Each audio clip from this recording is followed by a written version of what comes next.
Hi, I'm Kara with Team Peace. In this video, I'll be talking about some of the parts of your brain that can be very helpful to understand when it comes to dealing with stress or upsetting things that can lead to a dysregulated state in your nervous system. I will also talk a little bit about the difference between being able to self-regulate and using your willpower to control your impulses and emotions. Most of this information comes directly from the book called Self-Reg by Dr. Stuart Shanker. In the 1960s, Paul MacLean, a neuroscientist at Yale, developed a model of the brain called the triune brain model. It's very outdated, but it still remains highly instructive and helpful.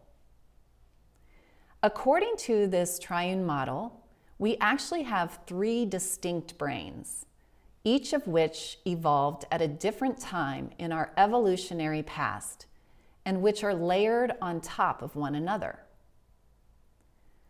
On the top and at the front of our brain, as its name suggests, is the newest brain, the neocortex. It is where our prefrontal cortex, responsible for our executive functions, is located. It supports higher order functions like language, thinking, and mind-reading emotional cues, as well as self-control. Underneath this part is a much older part of our brain, which houses the limbic system. And this is where our strong emotional associations and urges arise from. And at the very bottom is the oldest and most primitive, the so-called reptilian brain, which works closely with the limbic system to regulate our arousal, which is how much activation or energy we feel. It also has to do with our alertness. Even though MacLean's model is now seen as an oversimplification, it is helpful in understanding how to self-regulate ourselves and our nervous systems, rather than just having self-control. Self-control, or being able to control our impulses, very much comes from having the neocortex, the front part of our brain, completely online, supported by the prefrontal cortex. Self-regulation, on the other hand, operates on systems deep in the limbic system and the reptilian brains. These parts of our brain systems are activated independent of and even prior to those executive functions of the prefrontal cortex.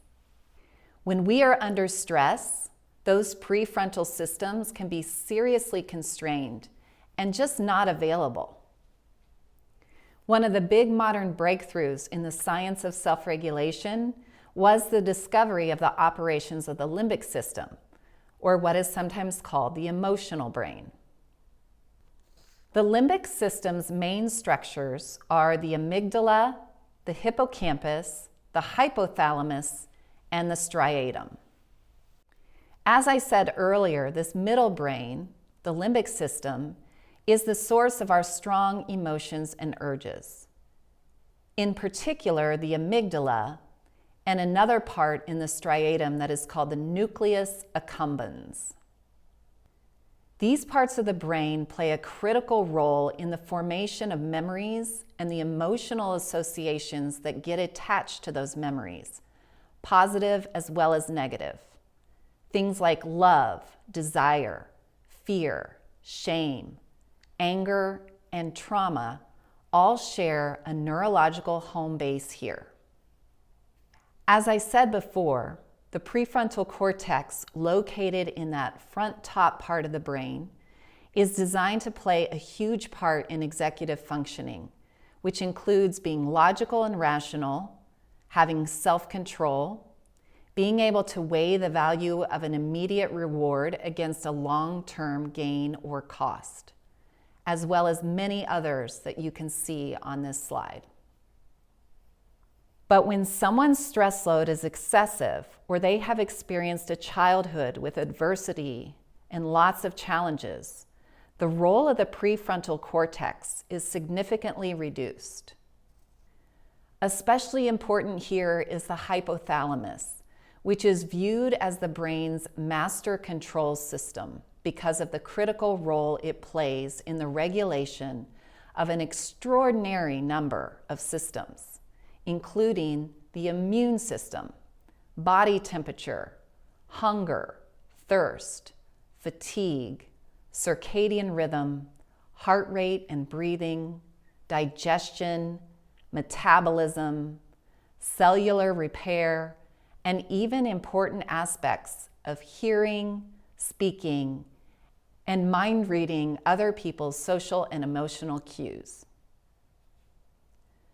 All of these different functions are tied to the brain's oldest and most primitive response to anything from relatively minor stressors to full-on threats, or at least what our limbic system decides is a threat. When we can calm that response in these lower parts of the brain, we begin to bring all the other self-regulation processes into sync. The point being that we cannot think or talk our way out of dysregulation. It is much more useful to use body-based practices like mindfulness and movement and breathing techniques to help us move from the lower brain to the upper brain. So I'd like to end with a direct quote from Dr. Stuart Shanker. He says, "Self-control is important, but not the central organizing feature of a strong, healthy mind and life success. Self-regulation is." Thanks for joining me today, and I'll see you in the next video.